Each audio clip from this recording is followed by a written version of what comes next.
Pentagon Chief mga tol nagbabala sa banta ng paggamit ng military force ng China at kung naaalala ninyo sabi nga ni Pete Hegseth ay imminent, ibig sabihin ay malapit na.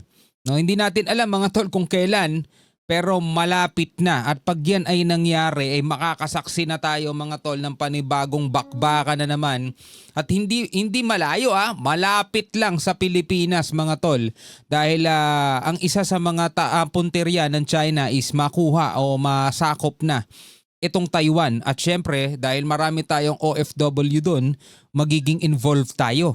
Hindi natin alam kung tayo ay papahintulutan ng China na manghimasok para kunin yung ating mga OFW doon o baka tirahin din tayo, talaga mapapasabak din tayo dyan mga tol, no? So sabi rito sa report mula sa Net25, nagbabala si US Secretary of Defense Pete Hegseth sa mga delegado ng Asia Pacific at sa buong mundo kaugnay sa paghahanda ng China sa paggamit ng puwersang militar, which is yan ay sinasagot ng China na yan daw ay walang basihan. No, para baguhin ang status quo sa Indo-Pacific region. No, huwag na natin patagalin pa mga kapatid. Pag-usapan natin to at bigyan natin to ng reaction video. Kailangan tayo maging aware dito mga tol. Dahil napakalapit lang sa atin ito at maaaring madamay talaga ang Pilipinas. Magbabago takbo ng buhay natin pag nangyari yan mga tol. No? So huwag na natin patagalin pa. Panoorin natin to. Nagbabala si US Secretary of Defense Pete Hegseth sa mga delegado ng Asia Pacific at sa buong mundo kaugnay sa paghahanda ng China sa paggamit ng puwersang militar para baguhin ang status quo sa Indo-Pacific region. Kaya nga sabi rin ni Pete Hegseth, di ba, itaas daw yung budget ng mga bansa para sa kanilang military defense. Di ba? Ginawa ng Pentagon Chief ang babala sa kanyang talumpati sa Shangri-La Dialogue, ang taunang security forum na idinao sa Singapore. Sinabi rin ni Hegseth na nagsasanay ang People's Liberation Army o PLA forces araw-araw para gumawa ng military action laban sa Taiwan. Any attempt by Communist China to conquer Taiwan by force would result in devastating consequences for the Indo-Pacific and the world. There's no reason to sugarcoat it. The threat China poses is real and it could be imminent. We hope not. Sana nga, no? Pero malapit na. But it certainly could be. Inihayag din ng Pentagon Chief na ipinag-utos ni Chinese leader Xi Jinping sa kanyang militar na maging handa pagsapit ng 2027 para salakayin ang Taiwan na inaangkin ng China bilang teritoryo nito. At alam naman natin na hindi nila mapapasakamay ang Taiwan sa pamamagitan ng mapayapang pananakop. Dahil ang Taiwan, mga kapatid, sila yung numero unong humihindi o tumatanggi at ayaw nilang maging part sila ng komunistang China.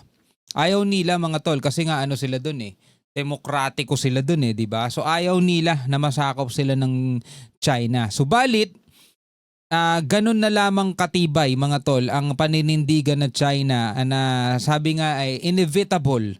Di ba? Hindi pwedeng iwasan na mangyayaring masasakop nila ang Taiwan. At yan nga ay sa taong 2027 which is napakalapit na lamang mga tol. Sa panahon natin ngayon, nasa kalagitnaan na tayo ng taon. June na, Hunyo na mga tol. Ang bilis, di ba? 6 na buwan na agad ang nakakalipas. O nasa 6 na buwan na tayo. Mula nang sumapit ang 2025. Ganon kabilis mga tol. Di natin mamamalayan. December na, tapos 2026 na. Isang taon na lang, 2027 na mga kapatid. Talagang eto na. Bakit ko sinabi kaninang magbabago takbo ng buhay natin? Kasi alam naman natin ito'y daanan ng mga kalakal ng buong mundo, di ba? Kung magkakaroon ng mga gera diyan, di ba? Di mahihirapan din pumasok o dumaan yung mga trade ng buong mundo, di ba? Pwedeng magmahal ang presyo ng gasolina, pwedeng magmahal ang mga presyo ng mga ini-import kasi natin, mga tol, yung mga ibang goods pa natin di ba? It has to be clear to all that Beijing is credibly preparing to potentially use military force to alter the balance of power in the Indo-Pacific. We know, it's public, that Xi has ordered his military to be capable of invading Taiwan by 2027. The PLA is building the military needed to do it, training for it every day, and rehearsing for the real deal. Diba? Nagte-training araw-araw at nagre-rehearse for the real deal. No, yung magiging actual. Admiral Paparo has spoken very clearly about this on multiple occasions. Again, to be clear, any attempt by Communist China to conquer Taiwan by force Would would result. result in devastating consequences for the Indo-Pacific and the world. Sa kabila nito, nangakuan niya si US President Donald Trump na hindi nito papayagang mahulog ang Taiwan sa China sa ilalim ng kanyang pamumuno. Yun ang sinasabi ng China sa US, 'di ba? Binalaan niya ang US na huwag kayong maglalaro ng apoy. Aba, 'di ba? Nakakatakot. 'Di ba? Nakakatakot magbabalaan China, 'di ba? Sabi ng China sa US, don't play with fire. Dahil nga sabi ni Trump, hindi papayag si Trump na mahulog sa kamay ng China ang Taiwan habang siya ay namumuno. So talaga manghihimasok din sila rito. Kaya ang tugon ng China, don't play with fire. Hinimok din ng US official ang mga kaalyado ng Amerika at partners nito sa rehiyon para magkaisa laban sa China, maging sa issue sa Taiwan at iba pang regional disputes kung saan agresibong isinusulong ng China ang kanilang agenda kagaya na lamang sa kanilang pangaangkin sa West Philippine Sea. Hinikayat din ni Hegseth ang mga bansa sa Asia na taasan pa ang kanilang defense spending katulad anya ng mga kaalyado sa North Atlantic Treaty Organization o NATO na tinaasan ang pondo sa depensa sa 5% ng kanilang gross domestic product. NATO members are pledging to spend 5% of their GDP on defense, even Germany. So it doesn't make sense for countries in Europe to do that while key allies in Asia spend less on defense Tama.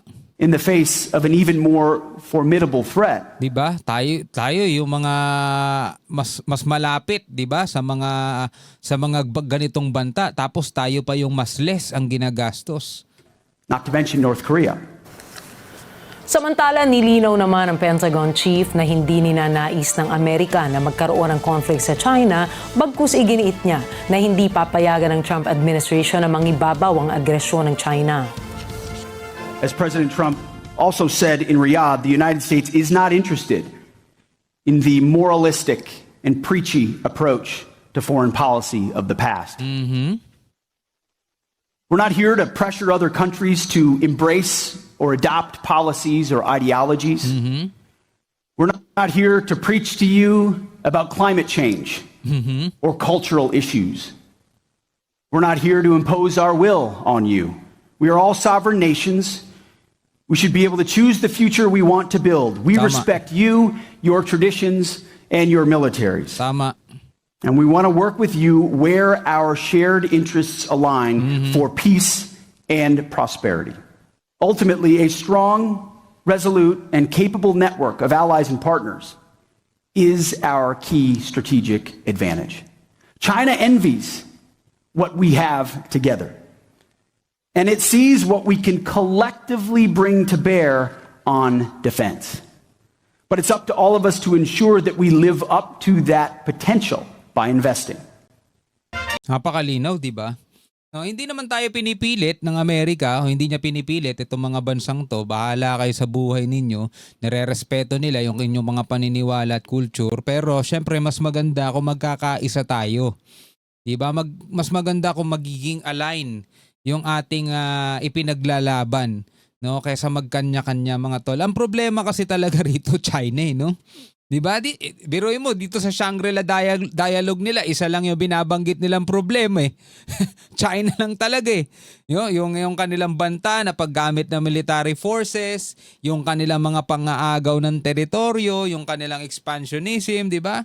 Yung talagang sila yung naging center of the kung nasa hot seat dito in China mga tol. Ganyan nila ipinapakilala sarili nila eh. Isang makasarili, maramot at ganid na pamamahala na gustong angkinin kahit na hindi na kanila at walang pakialam kahit masira ang kapayapaan, kahit masira ang peace, 'di ba? Katulad ng sinasabi nila na sila ay para sa kapayapaan, stability, hindi. Sila mismo sumisira noon. Iba yung sinasabi nila sa mismong ginagawa nila. Wala silang pakialam kahit masira ang kapayapaan basta masakop nila yung gusto nilang sakupin. Diba? Yun ang problema. Ngayon, ikaw bilang isang Pilipino, ano ang masasabi mo dito sa naging babala ni Pentagon Chief o ng US Secretary of Defense Pete Hegseth. Ito yung mga nagganap o nangyari dito sa Shangri-La Dialogue sa Singapore, mga tol, no? Comment ka na lamang sa ibaba. Hanggang sa muli, ako nga pala si Shobal D. Peace out.